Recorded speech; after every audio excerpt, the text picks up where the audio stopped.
حامل ہے یا نبی کے نام پر ہے،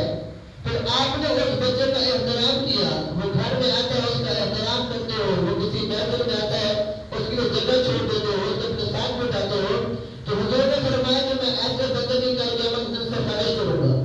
اس لیے کہ اس نے میرے نام کا احترام کیا ہے، میرے نام کی عزت کی ہے۔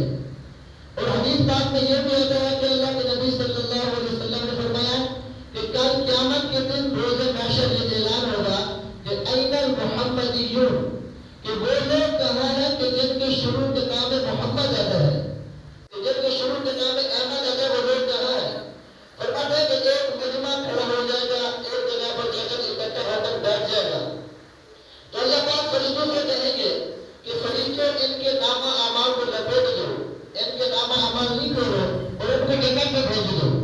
اس لیے کہ میں نہیں چاہتا کہ کسی کا نامہ اعمال کھولو اور اس کے نامہ اعمال میں سیاہی نکلے تو وہ کفار کے سامنے ظاہر ہو